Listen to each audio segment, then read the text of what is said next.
It's Big Ass Shit 13 Motoring, A1HipHop.com. Log in, get your fix. You know what I'm saying? Come over here, get your motherfucking car fixed. One time, 713 Life.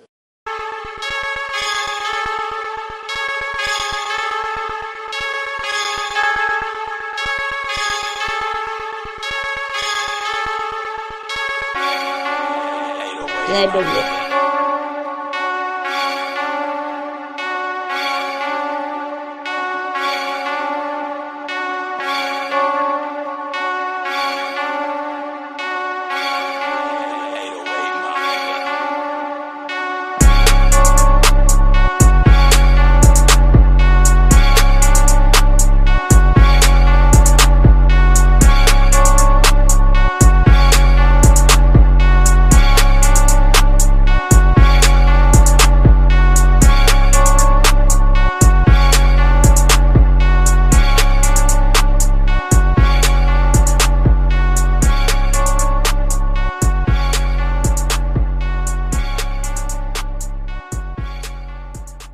Right. You know what I'm Where you saying? from? I'm from Cloverland originally. Right. I went to school in Hiram Clark. You know what I'm saying? I was made a man in Hiram Clark. You know what I'm saying? Yeah. With the whole Madison, with the whole football thing. You Madison, know what I'm saying? Yeah.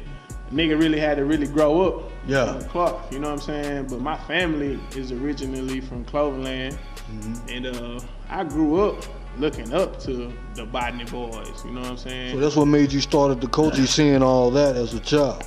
Really, man, I was a football player first. You know what I'm saying? Like, That was my next question. I was always a big dude. You know, I was always a tall, wide-bodied kid. And, you know, I always had some aggression. I always had a little chip on my shoulder from, you know, not never, you know, having things that other kids had. And, you know, only thing that I really was good at was playing football.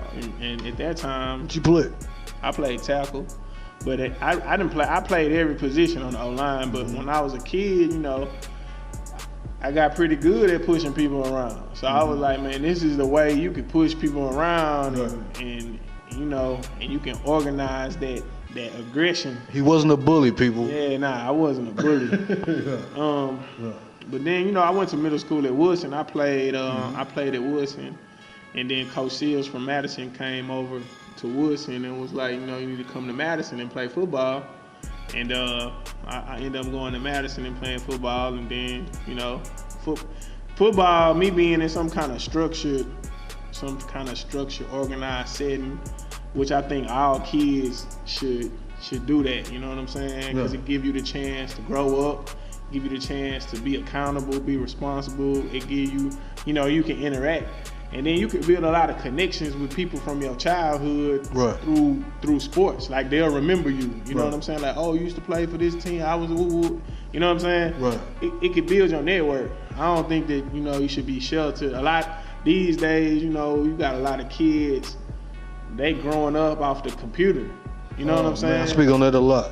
They growing up. I mean, like, at the end of my younger days, you know, you had kids growing up off of the game console. But we still went outside and played football and basketball and everything else. We did, but it's like now it didn't move from the game console to the internet. And it's just kind of like, you know, it's sports is a good thing, you know, because coming from where we come from in our community, you know, like, you don't have as many chances that's readily available to you to make some shit happen with your life, you know, without sports. Right. You know what I'm saying? Or some type of entertainment or some, you know what I'm saying? It became basically our lifestyle. Now their lifestyle is internet. Right. So, I mean, like, I commend people who play sports, you know what I'm saying, and do well in it, because it's boys racing outside. It's not easy. Right. You know what I'm saying? It's not easy to go to practice every day. In the heat? Yeah, Houston heat. In the Houston heat, to sweat, you know what I'm saying? To be accountable for the next man. Right. You know what I'm saying? To embrace the concept of teamwork. I mean, it ain't easy. It's easier to quit. Right. You basically saying it taught us responsibility too, and it taught us the guard of holding down our homie. You know what I'm saying? Nowadays, the morals has been lost. Exactly. You know, I mean, and I feel like if you're involved in some type of team sport, you know, it'll help you in the real world, because when you get out in the real world, you're going to be forced to work with other people. Right. You know what I'm saying? You're going to understand that you got ups and downs. You know, it's winning, losing, how you come back from defeat. You know, all of that kind of stuff. And it started with 713. That's all they incorporate together. Right. Yeah, everything, you know, everything that I'm about is, you know, all about the city of Houston. You know what I'm saying? Like, I work with a lot of people from all around different parts of the town, you know. And we just originally started because we all had a vision to represent the brand like they was doing with 310. You know what I'm saying? Right. So I just think that, you know, Houston is a major culture where people gonna really represent where they from. You know what I'm saying? Right. Like in Cali, you got a lot of people that's from other places around the country that they migrated to Cali. But in Houston, like most people in Houston is Houstonians. You know what I'm saying? So we really feel that, you know, the brand has done well. You know, we never knew that what we created. Yeah. You know what I'm saying? When did you guys knew you was up to something? Like, I'm gonna give you a 2-part question. What was the best car you've customized so far that you can remember? And when did you know that it's like, whoa, we own something? I can't really say a best car because we've done so many cars. To me, you know, people try to get you to say what's the most expensive car you worked on. And to me, that ain't important. Right. You know what I'm saying? To me, what's important was when somebody could see the value in their customization dollars, which means that they could bring me a car that ain't worth shit, and then you could put some customization dollars into it, and you feel happy about your car again. Right. You know what I'm saying? When you can reinvest in your situation. Right. I mean, a nice car is already a nice car. You know, it's cool if you got a nice car and then you customize it. Right. But for me, it's better to take a car that wasn't nice at first to where somebody could see the value in the car.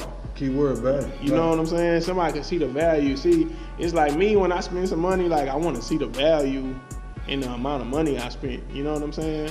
Like you could spend $10,000 on a car that's already nice, and it'll be a more nicer, expensive car. Right. Then you could spend $10,000 on a car that wasn't nice in the first place, and then have a nice car. Elevate. You see what I'm saying? So that's why classics, the low riders, the slabs are more our lifestyle, because I mean we see the beauty in the beast. You know what I'm saying from that. Yeah, no doubt. So, we done all cars, man. The only car that I never really just touched is a Bugatti. Wow. Yeah, I've been pretty blessed. What's the point of touching that? I mean, you'll be surprised. You know, like it's been a couple people that make some modifications, but when you get on that level of a car, like most of those cars are custom made, and you know what I'm saying? Those people are ordering their specifications for the car right from the factory. You know what I'm saying? Right. So that's pretty much it. You know, I mean, if we get one around town and somebody wanna customize it, you know what I'm saying? I'll definitely be up for the challenge.